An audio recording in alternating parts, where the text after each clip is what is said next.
El gráfico que estamos viendo representa el ciclo de eventos que suceden desde que ingresamos la dirección de un sitio web en la barra de direcciones de nuestro navegador hasta que podemos visualizar la información de ese sitio web en nuestras pantallas.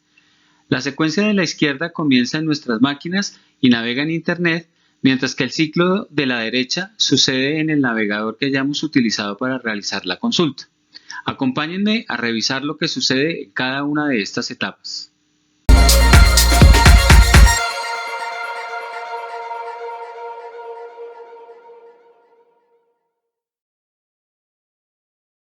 Hola, les doy la bienvenida a este canal que tiene como objetivo desarrollar temas que permitan construir y fortalecer las habilidades de las personas que están interesadas en la actividad del desarrollo web. El siguiente video pretende explicar de forma sencilla, pero con cierto rigor, las cosas que suceden cuando utilizamos nuestro navegador para poder visualizar un determinado sitio web y prepararnos para que en futuros videos aprendamos a manejar los aspectos esenciales de las tecnologías que se utilizan en el desarrollo web. Antes de resolver la pregunta de cómo funciona la Internet y los sitios web y profundizar en las etapas que estamos viendo en pantalla, es necesario saber que la industria del desarrollo web funciona con estándares o reglas que nacieron debido a una guerra comercial de los fabricantes de software y específicamente de los fabricantes de navegadores, los cuales querían imponer sus propias tecnologías y protocolos para monopolizar el mercado. Esta guerra comercial que inició a mediados de la década de los 90 generó que un mismo sitio web tuviera que construirse varias veces, ya que la diversidad de tecnologías impedía que el mismo código de programación funcionara correctamente en todos los navegadores existentes en ese momento.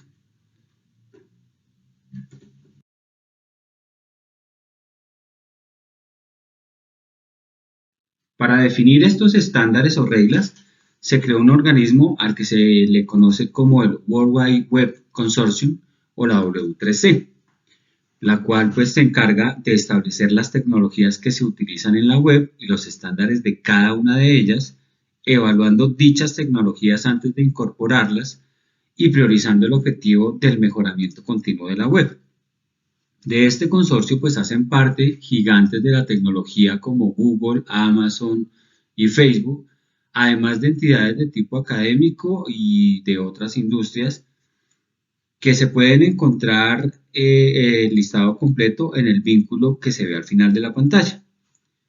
Una vez creada esta W3C, se utilizaron 3 tecnologías base sobre las que se ha seguido construyendo el proceso de estandarización de la web, que corresponden al lenguaje HTML, a las URL y al protocolo HTTP, los cuales en este momento los vamos a dejar como siglas de productos que obviamente vamos a revisar más adelante en este video.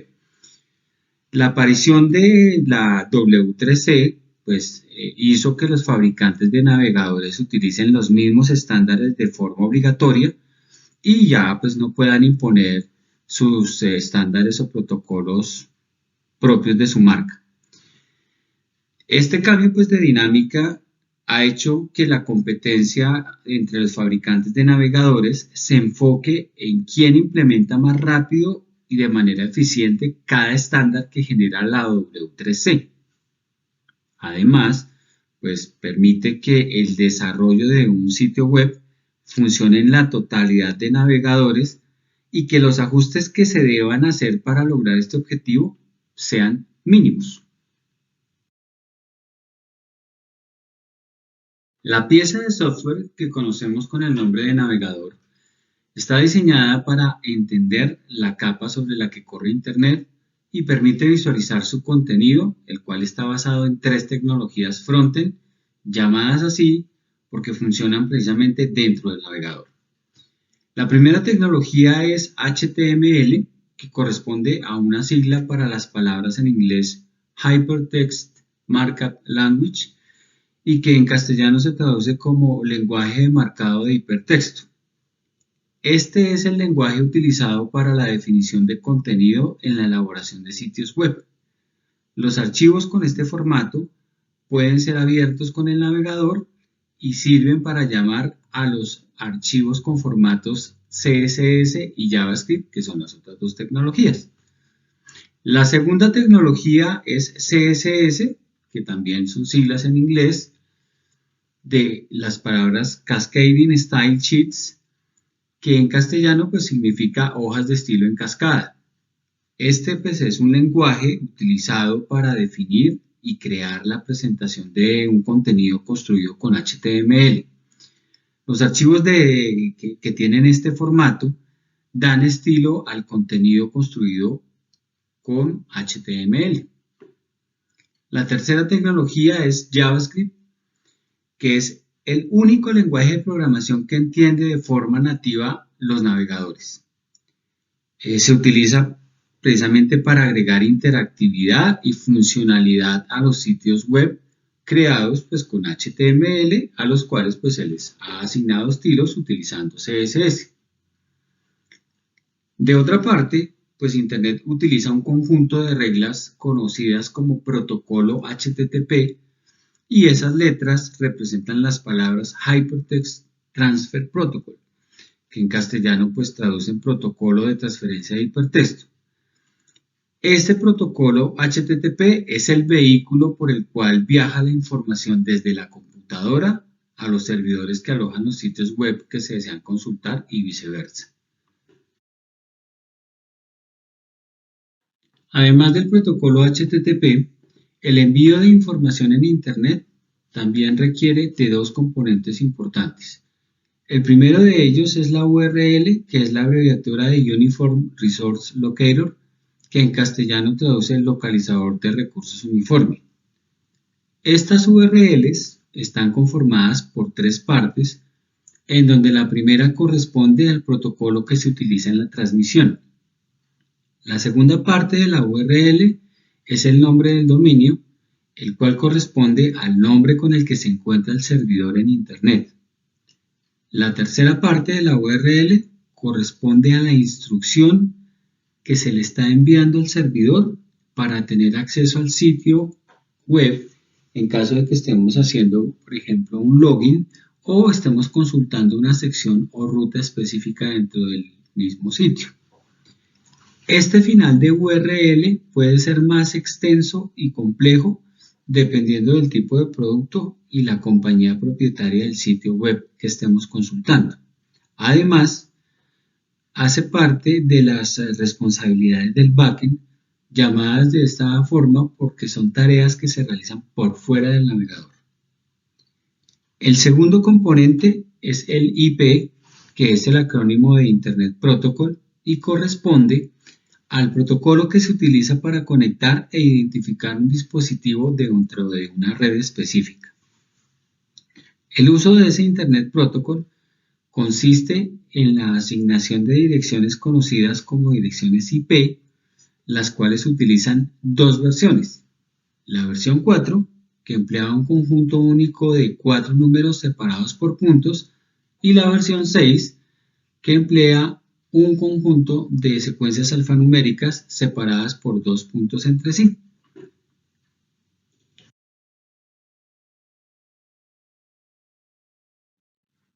Con estos conceptos previos, vamos a entender más fácilmente qué sucede al digitar la dirección del sitio web que queremos consultar en la barra de direcciones de nuestro navegador. Inicialmente se debe realizar una petición a un DNS o Domain Name System, por su abreviatura en inglés, que en castellano traduce Sistema de Nombres de Dominio. Estos DNS son servidores distribuidos a nivel mundial, los cuales tienen copias idénticas de los sistemas de dominio que existen en todo Internet.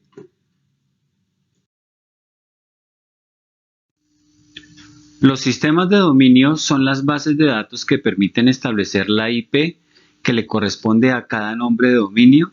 ya que no basta con tener solo el nombre de la máquina a la que nos deseamos conectar, sino que es un requisito indispensable contar con la dirección IP de esta para establecer la conexión. Este requisito hace que la distribución de los servidores de DNS deba ser global para que las peticiones que se realizan a ellos se resuelvan en el menor tiempo posible, y esto se logra minimizando el recorrido que debe realizar la señal. Además de estos servidores, todo sistema operativo maneja una copia local de una base de datos de DNS cuya ubicación es diferente para cada fabricante de sistema operativo. Todo esto genera que la petición al DNS la realice el navegador al sistema operativo en primera instancia para revisar si en el caché de la máquina está el DNS para resolver la dirección que se digitó en el navegador. Esto funciona de esta manera para que la navegación por sitios frecuentes no requiera ir a los servidores de DNS y en su lugar se utilice esta capa de almacenamiento de datos de alta velocidad que es el caché, la cual guarda subconjuntos de datos que normalmente son transitorios, de modo que las solicitudes futuras de dichos datos se atienden con mayor rapidez que si se debe acceder a los datos ubicados en un servidor DNS. Si la información no se encuentra en el caché, el ISP o Internet Service Provider, que es el proveedor de servicio de Internet que se tenga contratado, realiza esta petición a un servidor DNS. Cada país cuenta con un servidor DNS denominado raíz y alrededor de este funcionan otros subservidores denominados de caché, los cuales guardan una copia de la base de datos de cada IP y su nombre de dominio asociado. Una vez el navegador obtiene y entiende la dirección IP, construye en la memoria RAM un HTTP request o solicitud de tipo HTTP.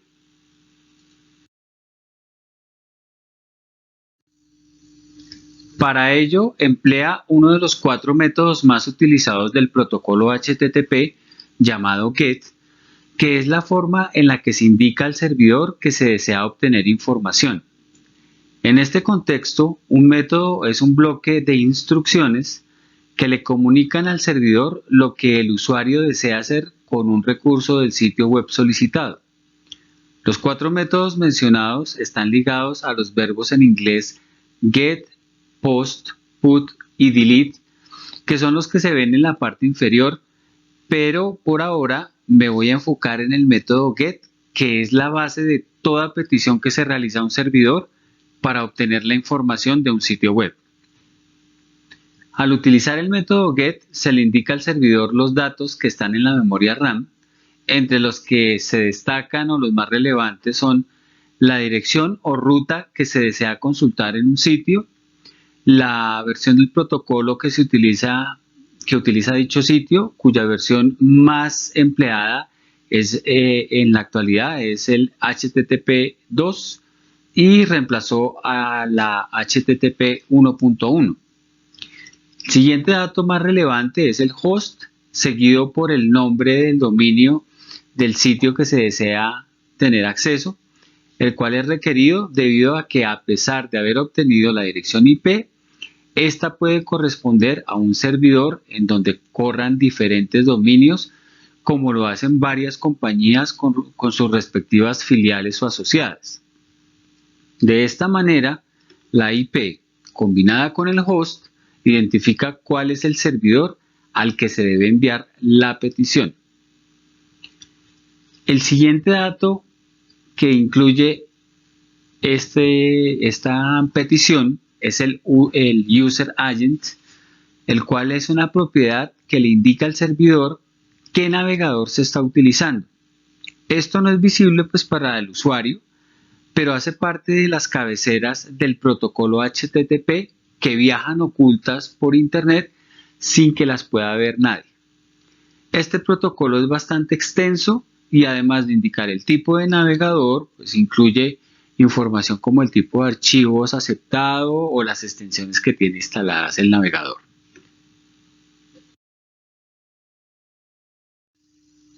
En una tercera fase, la información del método GET es empaquetada y enviada a la dirección IP del servidor, quien lo recibe por un puerto específico que es el 80, el cual es el puerto asignado para procesar el protocolo HTTP. En este contexto, el término puerto no corresponde a los orificios de la computadora en donde se conectan otra clase de dispositivos.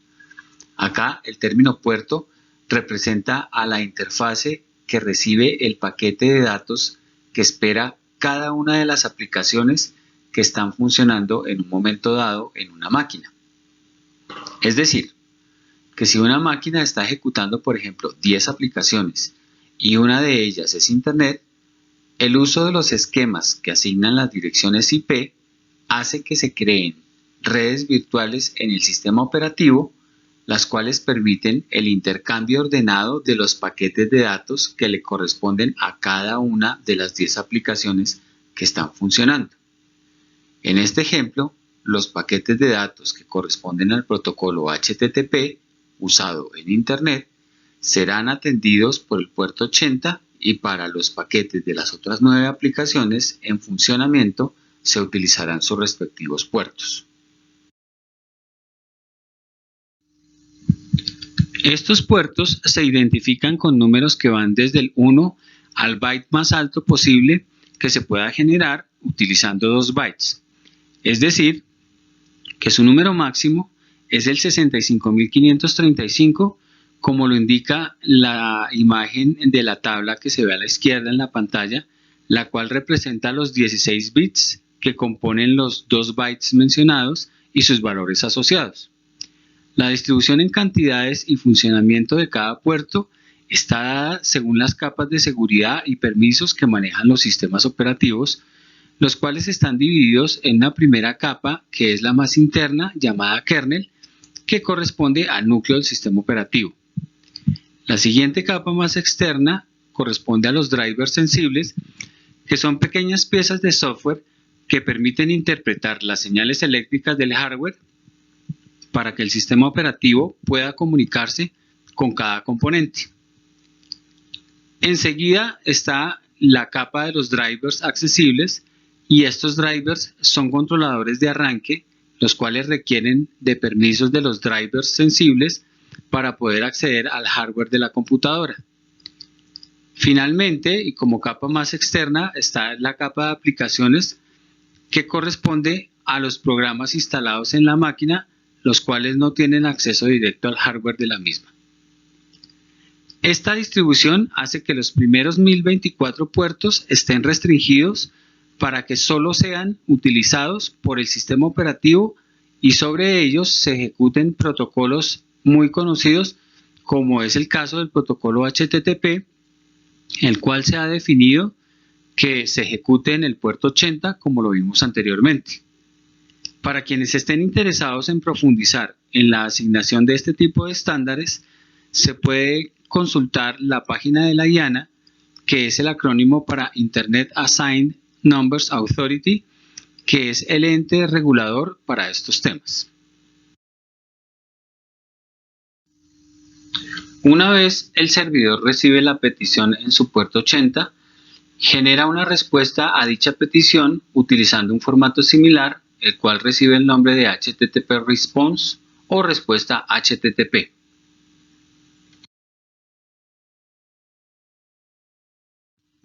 Dentro de los datos más relevantes de esta respuesta HTTP están el código HTTP de respuesta, que corresponden a números distribuidos del 100 al 599, cuyas opciones más empleadas son el 200, que significa que la petición se resolvió exitosamente, el 404, que se emplea en caso de que la información no se haya encontrado,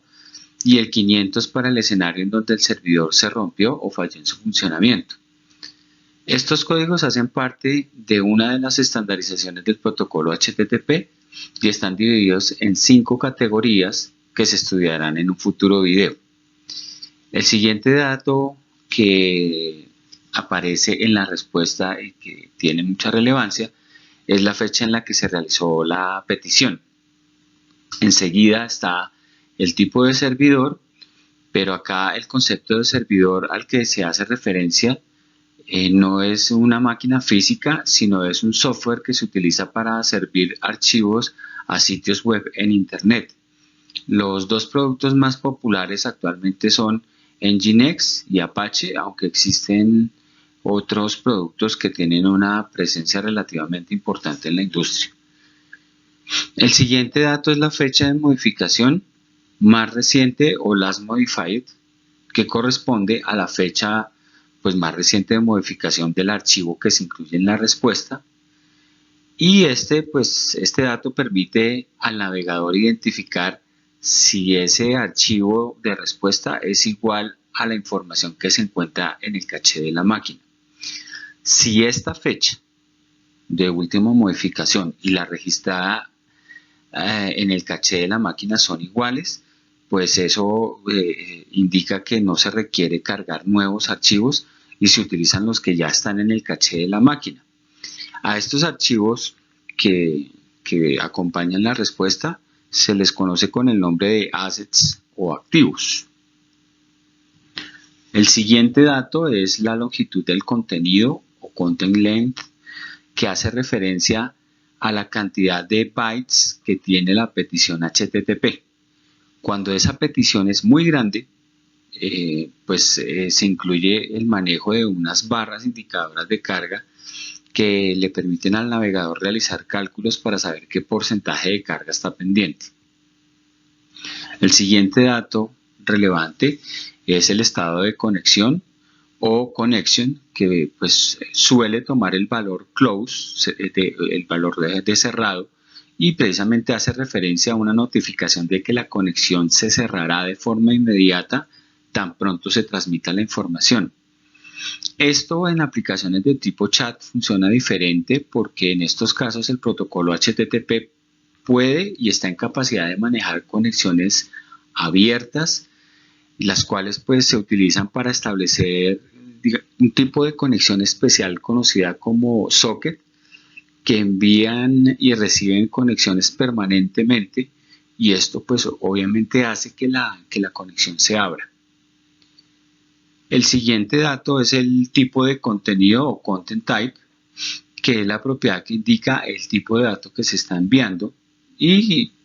pues esto es necesario porque el protocolo HTTP puede enviar imágenes, texto, video,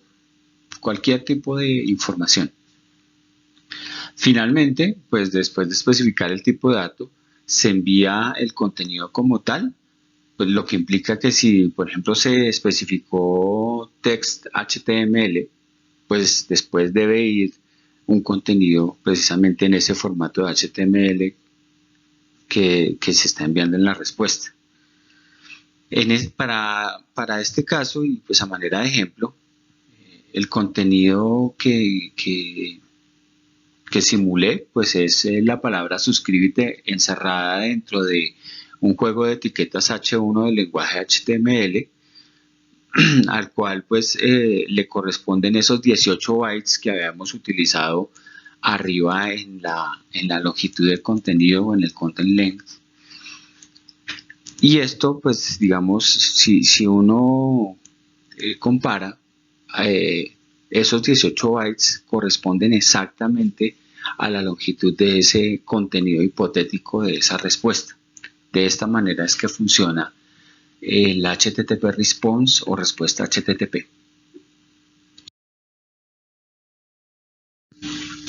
Antes de continuar con la siguiente etapa, en donde el navegador, al que también se le llama cliente,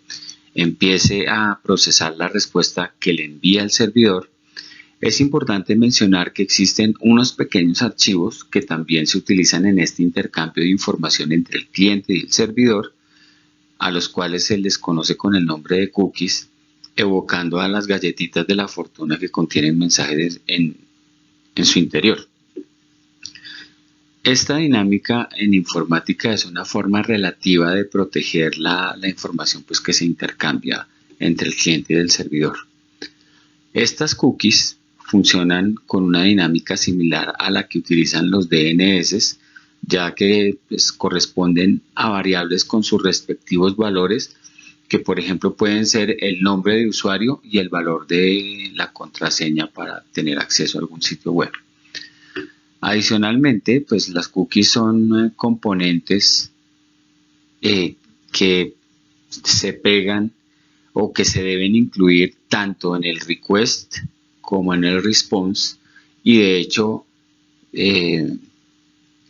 ellas van en las cabeceras de cada uno de estos formatos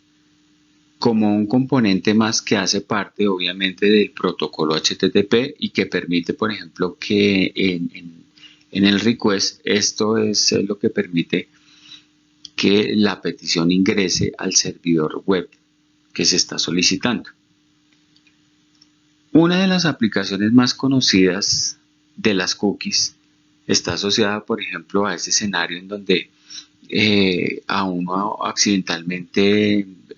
cierra o se le cierra el navegador y entonces las cookies son utilizadas para que la máquina en la que uno ha estado trabajando recuerde la sesión de usuario y guarde las contraseñas y la información en la que se puede haber estado trabajando. Es posible que el servidor que recibe la petición obtenga información de la cookie incluida en ella y que esta información la modifique. Un ejemplo de esto es cuando de pronto se lleva un registro de las veces que un usuario ha visitado un sitio web. En este escenario, la cookie de la petición incluirá el dato, digamos, de las visitas que lleva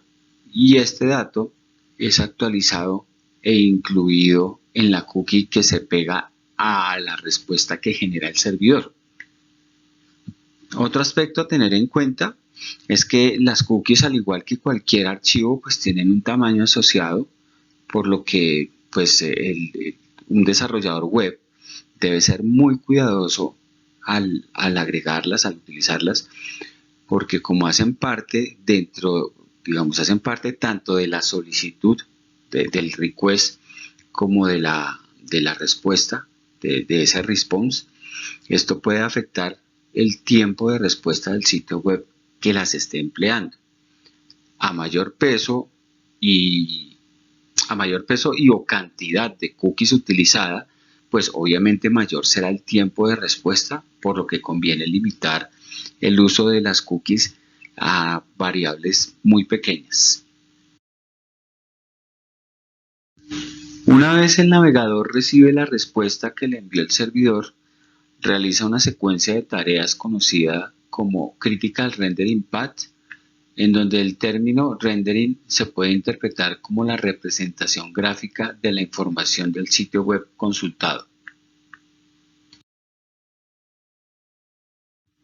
Esta ruta crítica emplea todos los archivos o assets recibidos en la respuesta y se podría expresar en el diagrama de flujo que se ve en la pantalla, en donde pues al final de cada tarea está presente JavaScript para soportar la interacción que requiera cada etapa.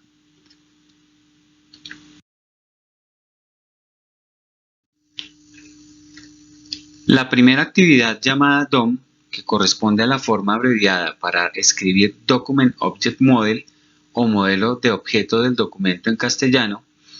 es la etapa en la que el navegador lee de principio a fin los archivos HTML de la respuesta y emplea las etiquetas que haya encontrado para generar el modelo o mapa de ubicación de cada una de ellas. Este mapa va a tener una apariencia similar a la figura que se encuentra en la parte superior de la pantalla, que a nivel de código corresponde a la imagen de archivo con código HTML que se está usando en la parte inferior de la pantalla. Los archivos de HTML presentan una estructura particular que espero pues abordarla detalladamente en otro video, pero que a grandes rasgos se divide en dos partes. La primera parte se llama head o cabecera y corresponde a las líneas 3 a la 9 de la imagen en pantalla. Esta parte es el inicio de todo archivo de HTML, el cual contiene información que requiere el navegador para cargar el sitio web, como los vínculos o los enlaces a los archivos de CSS, los cuales tienen una apariencia similar a lo que muestra la línea 8. Además de estos enlaces, esta parte incluye los complementos requeridos para que el navegador muestre al usuario la información del sitio web que haya consultado de forma legible y amigable. Y existe una segunda parte a la que se le llama body o cuerpo, que corresponde a las líneas 10 a la 12 de la imagen, las cuales están vacías en este momento, pero representan el espacio del archivo HTML donde se debe incluir las etiquetas con la información o contenido a nivel ya sea de texto, imágenes o video que será visualizada por los usuarios del sitio web. Una vez se construye el modelo o mapa llamado DOM y dado que en el head del archivo de HTML se encuentra la referencia a los archivos de CSS que contienen los estilos, se desarrolla la siguiente etapa que es el CSS-OM o como se puede deducir el Cascading Style Sheets Object Model o modelo de objetos de las hojas de estilo en cascada.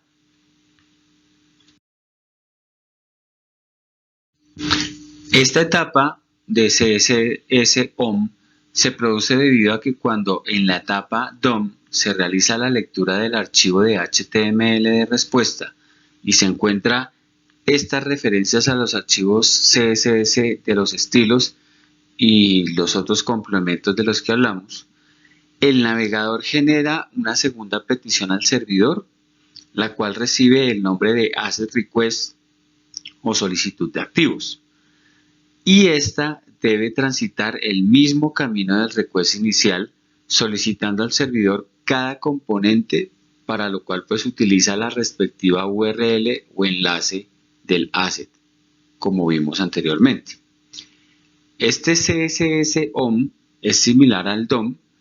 y genera un modelo o mapa con los estilos ligados a cada elemento o etiqueta de HTML y su función es la de cargar todos los estilos. Una manera de representar este CSS-OM gráficamente es la figura que estamos viendo en la pantalla. Esta figura se ha construido con base en el código HTML que se ve en la imagen de la parte inferior de la pantalla y a cada etiqueta empleada se le ha colocado una hipotética propiedad de estilos con el objetivo de avanzar en la explicación, aunque el manejo del código de CSS hará parte de una serie de futuros videos.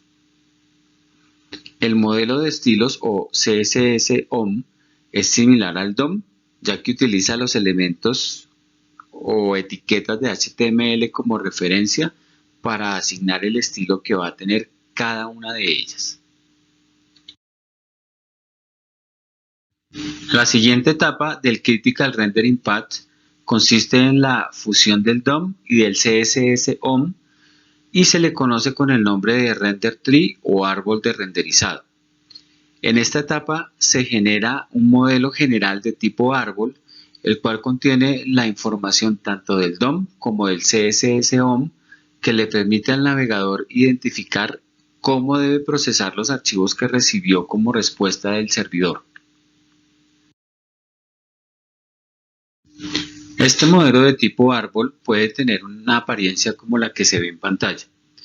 Allí se evidencia la fusión de los dos modelos analizados, DOM para el HTML y CSS-OM para el CSS, en donde se ve cómo cada estilo de CSS está ligado a un elemento o etiqueta de HTML. En este punto es importante recordar que la etiqueta head que se ve en la parte izquierda y todas las etiquetas que se derivan de ella no tienen un estilo de CSS asociado, porque esta es la información que utiliza el navegador para mostrar el sitio web, pero no es visualizada por los usuarios. Después de construir el render tree, la siguiente etapa es la construcción del layout o maqueta, en la cual el navegador identifica el área de la pantalla que va a ocupar cada elemento del sitio web que se está consultando.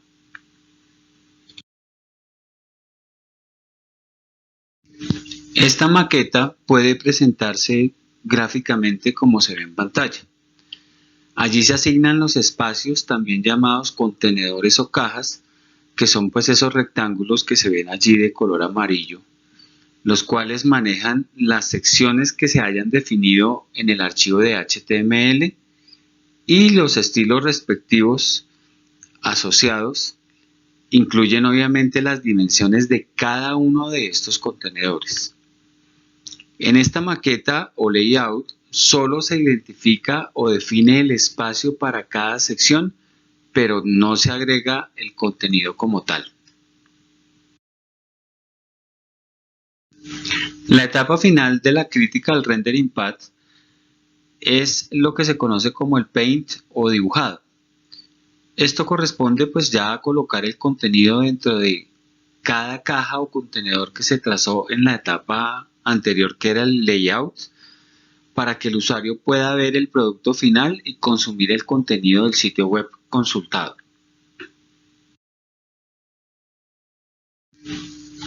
Después de realizar todas las tareas de la Critical Rendering Path, que resuelve el código de HTML y el código de CSS, se requiere resolver el código de JavaScript, el cual debe procesarse después de haber resuelto la totalidad del código de HTML. Para realizar este procesamiento del código de JavaScript, los navegadores tienen incluido un motor llamado JavaScript Engine o JS Engine, el cual se encarga de convertir dicho código de JavaScript en código máquina para que la computadora ejecute las tareas asociadas a las acciones que realiza el usuario en su navegador. En este procesamiento del código JavaScript, dicho motor ejecuta 4 tareas. La primera tarea consiste en realizar la lectura del código de JavaScript. En la segunda, analiza este código, para lo cual construye una estructura que se llama el AST o Abstract Syntax Tree o árbol de sintaxis abstract. En la tercera tarea, toma ese AST y lo transforma en una versión inicial de código máquina sin optimizarlo, para que inicie la ejecución lo más pronto posible. Durante esa ejecución, en paralelo, genera una segunda versión optimizada del código máquina. En la cuarta tarea, lo que hace es que durante la ejecución de la primera versión de código máquina, reemplaza ese código por el código de máquina optimizado. Y eso pues genera que el tiempo de procesamiento de la información sea pues el más óptimo. Obviamente esta es una explicación muy ajustada del funcionamiento del motor de JavaScript, pero espero también abordar este tema con una mayor profundidad en un nuevo video. Hasta aquí esta explicación de cómo funciona un sitio web y les agradezco el haberme acompañado. Espero que pues haya sido un contenido claro, útil, y obviamente si les ha gustado, por favor no olviden suscribirse a este canal, dejar su like y compartir su opinión en la sección de comentarios. Les espero en un próximo video para seguir compartiendo la pasión por esta actividad del desarrollo web.